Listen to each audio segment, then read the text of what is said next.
കോഴിക്കോട് ആവിക്കലിലെയും കോതിയിലെയും മാലിന്യ സംസ്കരണ പ്ലാന്റ് നിർമ്മാണത്തിൽ നിന്ന് കോർപ്പറേഷൻ പിന്മാറി. 2 പ്ലാന്റുകളും ഒന്നായി വെസ്റ്റ് ഹില്ലിൽ സ്ഥാപിക്കും.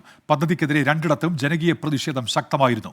പുതിയ മാലിന്യ പ്ലാന്റ് സ്ഥാപിക്കുന്നതിന് DPR തയ്യാറാക്കുമെന്ന് മേയർ ബീന ഫിലിപ്പ് അറിയിച്ചു. സമരക്കാരും നാട്ടുകാരുമായി ചർച്ച ചെയ്താണ് തീരുമാനമെടുത്തത്. ആരുടെയും സമ്മർദ്ദത്തിന് വഴങ്ങിയല്ല പ്ലാന്റ് മാറ്റുന്നത് എന്നും ഡോക്ടർ ബീന ഫിലിപ്പ് 24-നോട് പറഞ്ഞു.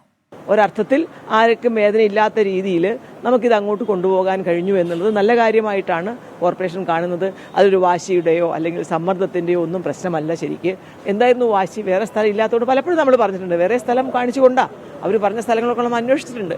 അന്ന് RRF പ്രവർത്തിക്കുകയല്ലേ വെസ്റ്റിൽ, അത് പൊളിച്ചു കളഞ്ഞാൽ നമുക്ക് പറ്റില്ലല്ലോ, അത് ഗവൺമെൻറ് സമ്മതിക്കില്ലല്ലോ. ഇന്നിപ്പോൾ അത് പൊളിഞ്ഞ് വീണു കത്തിയിട്ട് അതിൻ്റെ വെളിച്ചത്തിൽ ഇങ്ങനെ ഒരു സമ്മർദ്ദം കൂടി വന്നപ്പോൾ രണ്ടാമത് DPR തയ്യാറാക്കണമെന്ന് സർക്കാർ ആവശ്യപ്പെട്ടപ്പോൾ നമ്മൾ എന്ത് ചെയ്യുകയാണ്? പുതിയൊരു മാർഗം അന്വേഷിച്ചു. അപ്പോൾ അതിന് നമ്മൾ RRF നമുക്ക് മാറ്റി സ്ഥാപിക്കാൻ ഒരു പക്ഷേ നമ്മുടെ കൊതിയിൽ ആവിക്കൽ തോടിൻ്റെ അവിടുത്തെ ആ സ്ഥലത്തേക്ക് നമുക്ക് RRF കൊണ്ടുവരാൻ പറ്റും. വേറെ വലിയ പ്രശ്നങ്ങളൊന്നും അവിടെ ഇല്ലല്ലോ.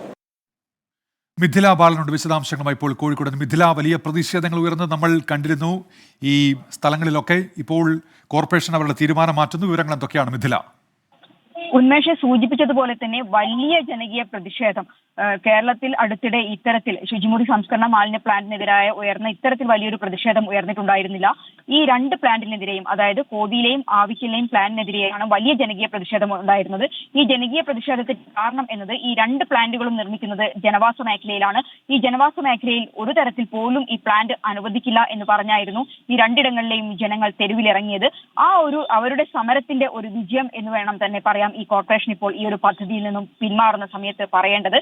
കഴിഞ്ഞ ദിവസം ഇതുമായി ബന്ധപ്പെട്ട് കളക്ടർ യോഗം വിളിച്ചിട്ടുണ്ടായിരുന്നു. കോർപ്പറേഷൻ അധികൃതരെയും ഒപ്പം തന്നെ ഈ 2 ഇടങ്ങളിലെയും സമരസമിതി പ്രവർത്തകരെയും ഇവിടങ്ങളിലെ ജനപ്രതിനിധികളെയും നാട്ടുകാരെയും എല്ലാം വിളിച്ചിട്ടായിരുന്നു ഈ ഒരു കളക്ടർ യോഗം ചേർന്നിട്ടുണ്ടായിരുന്നത്. അന്ന് കളക്ടർ ഈ അവിടുത്തെ ജനങ്ങൾക്ക് നൽകിയ ഉറപ്പ് എന്നത് ഇത്തരത്തിൽ ആരെയും വേദനിപ്പിച്ചുകൊണ്ട് അല്ലെങ്കിൽ ആർക്കെങ്കിലും പ്രശ്നമാകുന്ന രീതിയിൽ ഒരു സ്ഥലത്തും ഇത്തരത്തിൽ ശുചിമുറി മാലിന്യ സംസ്കരണ പ്ലാന്റ് സ്ഥാപിക്കില്ല എന്ന ഉറപ്പ് തന്നെയായിരുന്നു കളക്ടർ നൽകിയിട്ടുണ്ടായിരുന്നത്.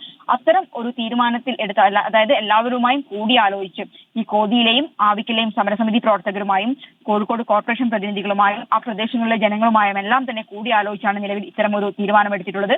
എന്തു തന്നെയായാലും ഈ ഒരു ജനകീയ പ്രതിഷേധം വിജയം കണ്ടിരിക്കുകയാണ്. കോർപ്പറേഷൻ ഈ ഒരു തീരുമാനത്തിൽ നിന്നും പിന്നോട്ട് പോയിരിക്കുന്നു.